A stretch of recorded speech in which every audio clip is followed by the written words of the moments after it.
Hey viewers, my name's Cara. I'm your host for Tuesdays on the Pagan Perspective, and it is really super warm today, and everyone is mowing their lawn. So I apologize for the noise. I was gonna do this outside, but I have notes today, so I didn't want to do that. This week we're talking about 2012, kind of, but also just what we think about the world moving into a new era.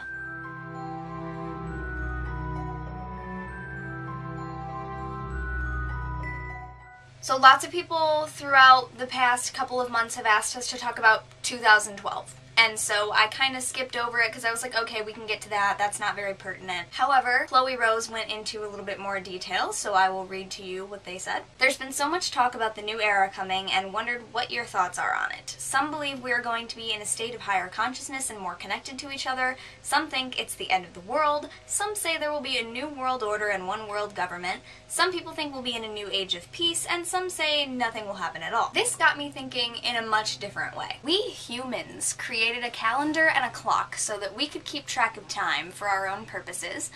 And since then, we've just been obsessed with predicting things based on these dates and times that we've created, and we're obsessed with knowing when things are going to happen. Why? So because of this, everyone has their own idea of when things are going to happen and what calendar we should follow and things like that. So I have a couple things that I want to talk about. Before I get started, I know I'm always saying that I'm not going to do a video that we have to do a lot of research for, and this isn't actually a video that we have to do a lot of research for if we've already given it some thought.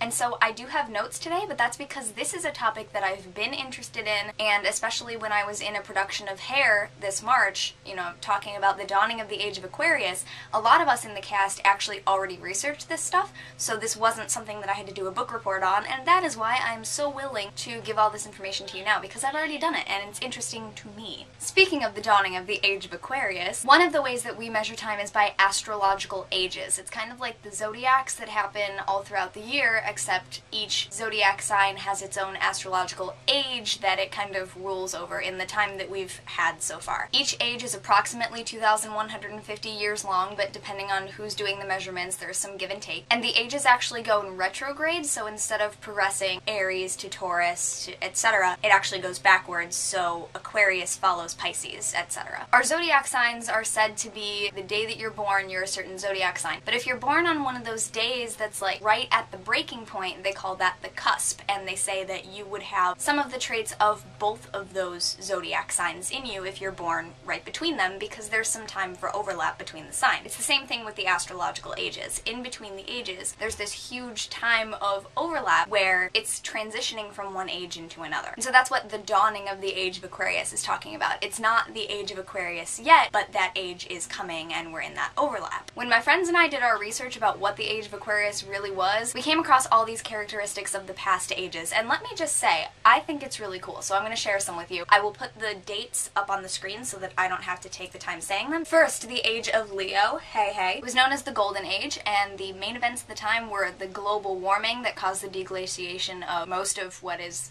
humanity's reign now. The modern habitable world, says Wikipedia, caused a 300-foot rise in the sea level, and the carved stone oil lamp was invented during the Leonian Age. And, you know, obviously all of these things go along with what you tend to know about the zodiac sign. Leo is ruled by the sun, global warming, fire, oil lamp. You'll see. The Age of Cancer was known as the Age of the Great Mother, and it was characterized by the Neolithic Revolution, including the beginning of civilization, the domestication of farm animals, nomadic peoples settling down to live in permanent dwellings, massive loss of coastal regions by the rising sea level, and a widespread evidence of the mother goddess in the Near East. The Geminian Age is called the Age of Communication, Trade, and the Twins, and was characterized by writing developing and trade accelerating. The wheel was used for the first time in transportation, whereas previously it had only been used as a pottery wheel. Multiple gods, such as the Greek pantheon, were believed to have appeared in the Geminian Age. Geminian is just fun to say. The Age of Taurus, the Age of Earth, agriculture, and the bull. A lot of bull worshipping cults were formed in Egypt, Assyria, and Crete.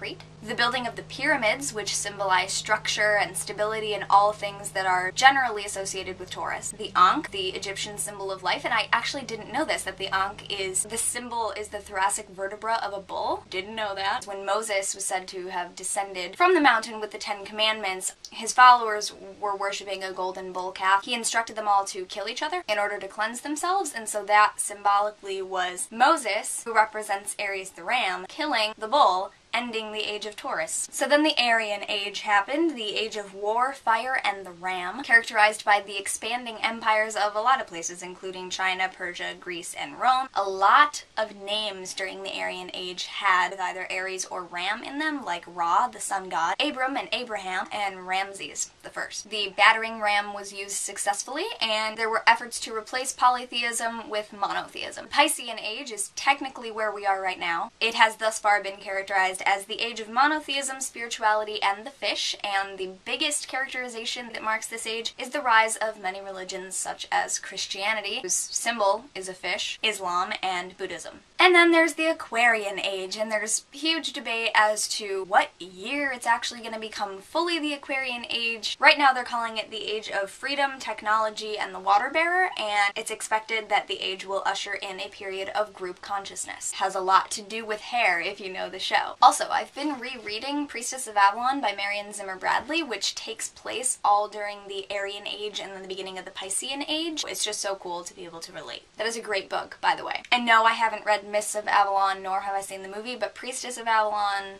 I love. So now, keeping those astrological ages in mind, let's talk about the Mayans. I have an article by a man named Carlos Barrios.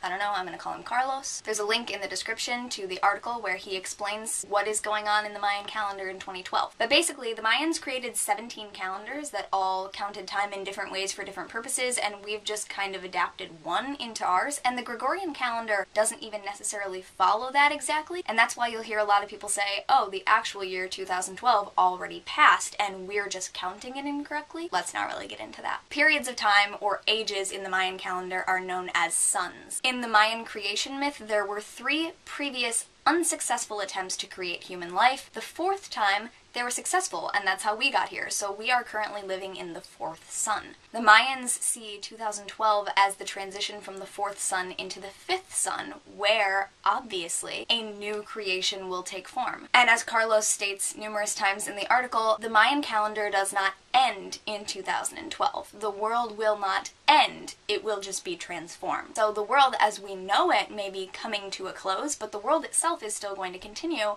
It's just going to change a bit. Carlos says that the 5th sun is going to be a time when balance is key, because right now they say that darker side of things have been kind of ruling more so, and so in order to achieve balance and harmony and unity where we should be, we're going to have to bring in a lot more light to gain that harmony that we so desire. So whether you call it the Age of Aquarius or the 5th sun, I feel like everyone is kind of seeing the same thing coming, and the world is going to change somehow.